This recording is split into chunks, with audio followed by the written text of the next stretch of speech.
Hey, did you know that I had a podcast? That's right, the Geekdom 101 podcast over on geekdom101.libsyn.com. They're basically long form episodes I put out every couple weeks where we talk about everything involving nerd culture, movies, video games, TV shows, music, everything under the sun, nostalgia and new stuff. We've had shows on Tarantino movies, the MCU, Disney films, everything you could possibly think of, and interviews with some really great creators and really important people that I think you would love. Check out the Geekdom 101 podcast. It is on Apple Podcasts, iTunes, and Google Play.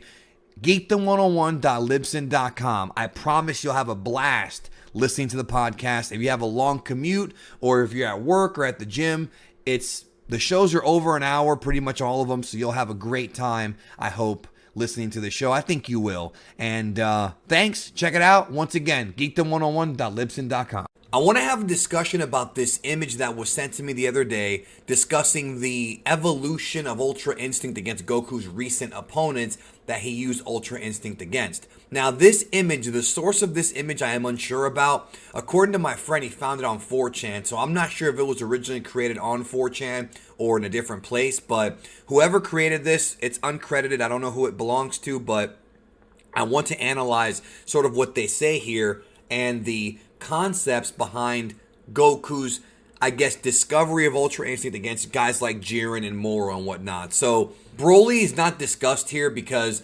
Goku did not use the UI against Broly, but he did use it against Jiren and Moro. And, this image here, once in a while will do videos about things like this because I do find them very, very interesting. And obviously, the majority of this image covers the Goku versus Jiren and Goku versus Moro fights from the manga. So let's go ahead and get started and talk about this and kind of go through what this anonymous creator had stated. So basically, it's sort of a discussion of Jiren's power-ups compared to Goku's power-ups and also Moro's. So at the very beginning, it says at the very top, dodging technique. It's not Ultra Instinct, but it uses the same principle. They're referring to Master Roshi's very unique, I guess early pre-unofficial version of UI. It really isn't UI, but like he wrote here, it does use the same principles against base Jiren. And of course, base Jiren can beat this technique because Jiren is that powerful. Don't forget how strong Jiren actually is. And like I said,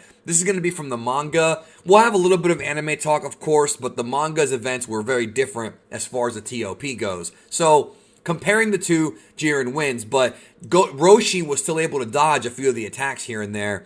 But to this day, we don't really know how Roshi was able to figure that one out. So the next sort of, I guess, level is he wrote, sign of Ultra Instinct not trained will turn off quickly. So he's talking about Ultra Instinct Omen or Ultra Instinct sign. And the reason why he wrote not trained is because this is the, version that Goku first tapped into before he was really familiar with Ultra Instinct. This is not him training with mirrors. This is just Goku using UI Omen against Jiren, and it says, of course, Jiren Power Up 1 can go toe-to-toe with no trained sign of Ultra Instinct. So he's kind of differentiating the different levels of UI. There's Ultra Instinct Omen from the TOP, and then Ultra Instinct Omen from the from the Moro arc, which is different because Goku trained. So at this point, Jiren Power Up 1, where he's a little bit stronger, according to what he wrote, is toe-to-toe with UI Goku Omen. And this does somewhat match up with the manga because Goku and UI Omen was performing a lot better than he did with his previous forms.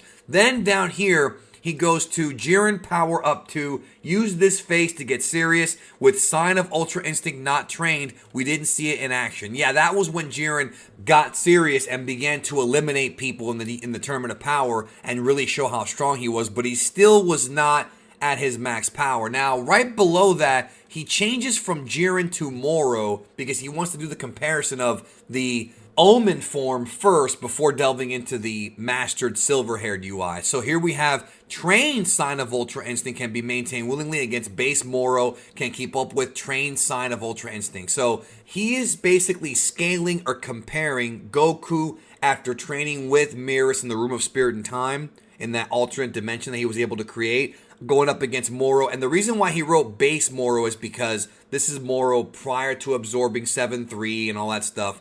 And yes, this version of Moro can keep up with UI Omen, this more powerful version of UI Omen. And don't forget, this is also Goku with a stronger base form because of the training that he'd been doing with Vegeta prior to this arc even beginning, or at the very early onset of this arc.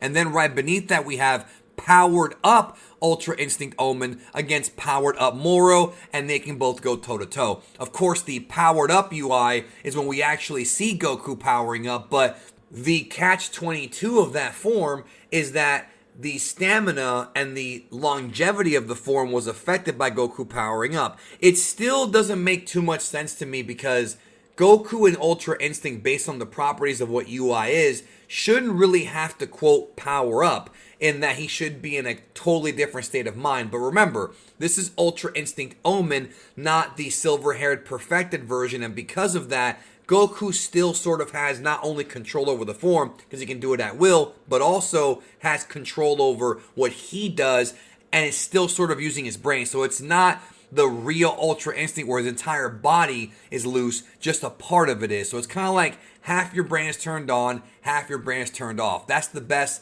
explanation that I can come up with, and I'm not sure if the manga will give us a better one in future chapters, but that's one that I think makes sense to me as best that I can make it make sense. Again, it's a weird concept, but I think it works because remember, this is shonen and they do things like this all the time. Now, I don't know the origin of this image as far as when it was actually made, but I do think it was made probably prior to Vegeta showing up because there's no more Moro here as far as Moro and 7-3 absorbed. It's not here. So instead what we have is it goes over to Jiren.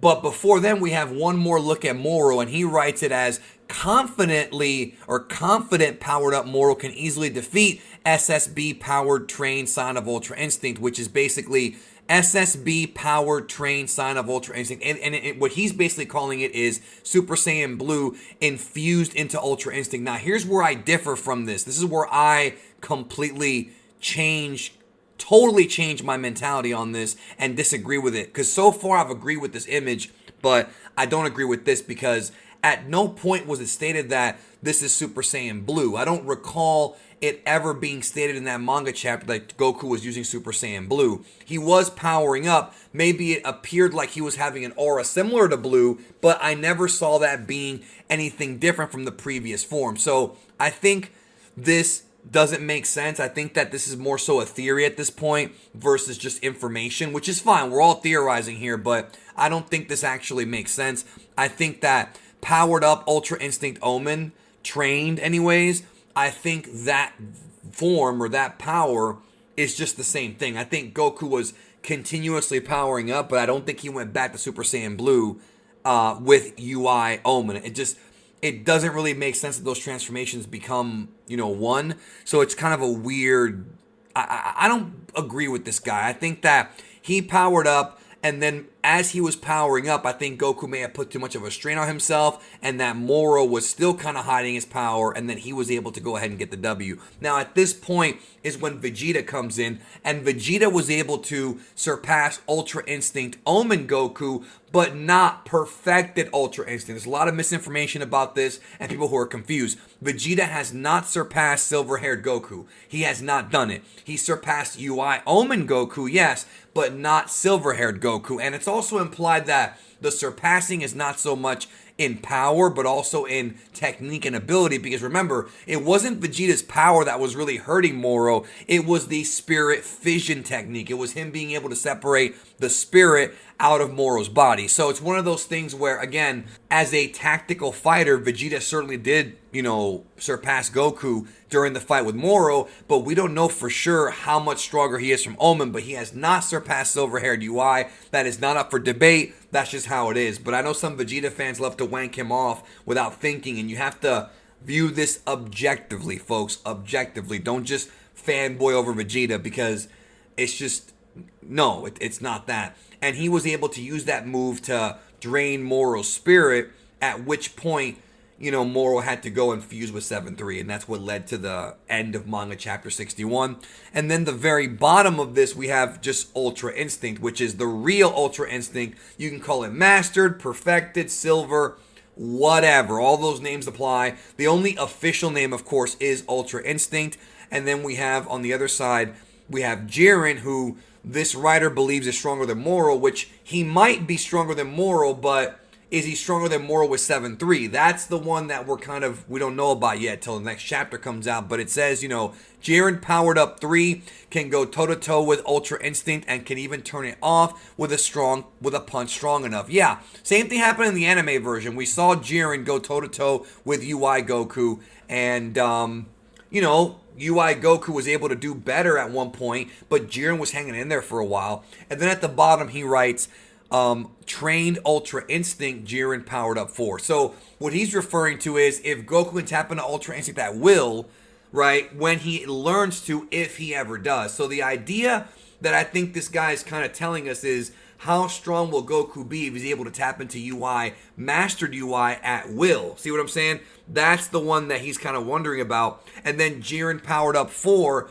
is basically Jiren after training after the TOP. So it's whatever Jiren's been doing since the Tournament of Power, during the events of Broly or during the events of the Moro arc, whatever, where Jiren is training up for a possible rematch with Goku. How much more powerful will he be if he even is training? We don't know for sure if he is. We can assume he is. We don't know for sure. So that's the whole kind of argument. Where will they be when that happens? But of course, this has to be updated because we have a bunch of stuff going on in the Moro arc that will change all of this, possibly even going forward or even permanently, depending on where the story goes. So that is my look at this sort of custom, I guess, I don't know what you'd even call it, chart or whatever. Let me know what you think in the comments. But I hope you enjoyed looking at this with me, and it was fun to look at.